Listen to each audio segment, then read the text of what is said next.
as an architect and somebody who's been building my entire life, designing houses and buildings for 20 years or so. The time frames that they allow for just the planning, the idea that that could just be planned out in 2 years begs credulity. Each one of these fairs, each one was built in 2 years or less. Each one was magically populated by millions of people that came from all over the realm to participate in this event. With the World Fairs, it does seem that the purpose of them was to provide us with a new narrative and bring the population to them, just overwhelm them with this fantastical realm that they were now going to internalize and then burn it down in almost like a ritualistic fashion to sear this into the consciousness of the people.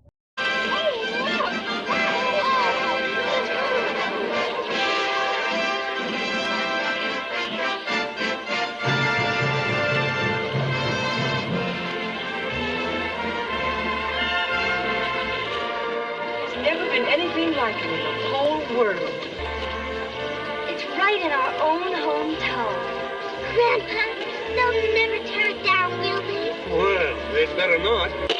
We only learn about Chicago. And I remember going to summer camp and we're sitting around the campfire and it's one dark night when we were all in bed. Bump, bump, bump. Old Miss Leary took a lantern to her shed, and when the cow kicked it over, she turned around and said, "There'll be a hot time in the old town tonight. Fire, fire, fire." And we would yell fire louder and louder with each verse. And we do this like 10 times to where it was echoing back to us across the lake. And now when I think about it, it's like how many kids growing up in America were singing this song about this stupid story. What I realize is that it's like an incantation and it's spellcasting. Where did this song come from? It's a story that they wanted the population to come to embrace and believe as part of the founding mythos of the country and who we are as a people. Well, lo and behold, as an architect with the keen interest in history, I come to find out only within the last few years that there were fires in every major city. And then I come to find out that it's not just wooden shanty town built out of matchsticks. We're looking at city after city after city with photographic evidence showing masonry buildings of the most exquisite type. Seattle burned down, the downtown. 2 months later, Ellensburg, which was at that time a major city in central Washington territory, burned down. 2 months after that, Spokane, which was another major city on the eastern flank of the territory, burned down. And when I discovered that, I just went, hold on a second. Like, there's something else entirely going on in the backstory. Part of the story of the fires is that the fire chief wasn't in town at the time. He was away on some conference. And so the command structure was broken. So the mayor at the time in Seattle was the one that was calling shots. And he was making decisions that they should go in and make what they call fire breaks between buildings, meaning actually bringing dynamite into buildings and blowing them up. And that's acknowledged.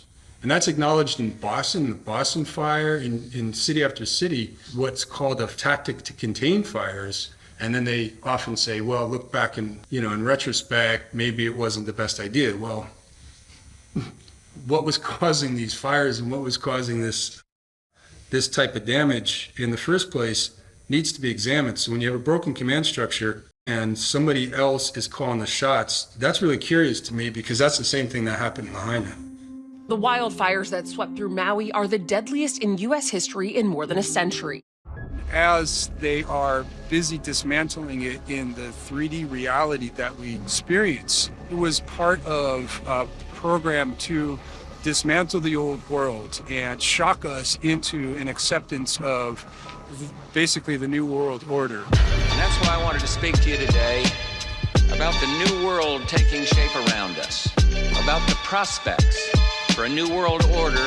As an architect of 20 years, I have a pretty good understanding of how materials react to the elements over time. The modern infrastructure of Seattle is at best 140 years old. There's no room in that narrative for a building to be showing the type of weathering that we're seeing beyond. So just to me, that one building alone is further evidence that this city was here for a long time. To me, it's been there for centuries. I would give this building 300 years. I like to look at a building as telling its own story. I'd like to say that stones don't lie. Stones are always going to tell you the truth. And if you look at it through that lens and you let it tell its own story, then something else emerges entirely. Standing in front of the sunken ship parking garage, which is in the exact spot as the Occidental building. Now, the Occidental building was built supposedly in 1882 and was destroyed in the Great Fire. That was that giant masonry, massive 3-4 thick wall of just solid brick and stone that was somehow burned down in a fire. Most exquisite buildings I've ever seen, and there was only a population of a few thousand people at that time.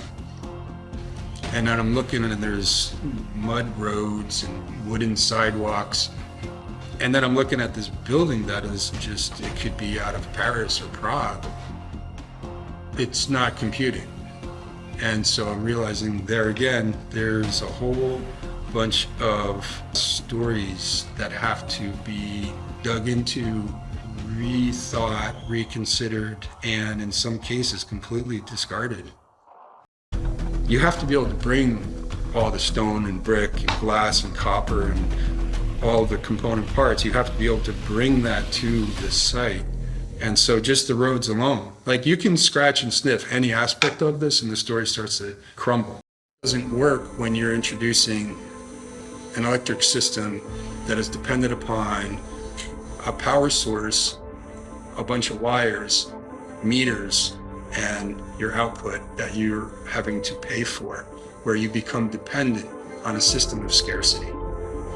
This old way of doing things was based upon a system of abundance and plenty, because there's no end of the energy that's all around us all the time. There's another way of doing things. We don't have to live in this way of constant crisis because of constant scarcity. We can break through it, and I think that we're on the verge of rediscovering this knowledge at a very curious time where the old system is actually falling apart.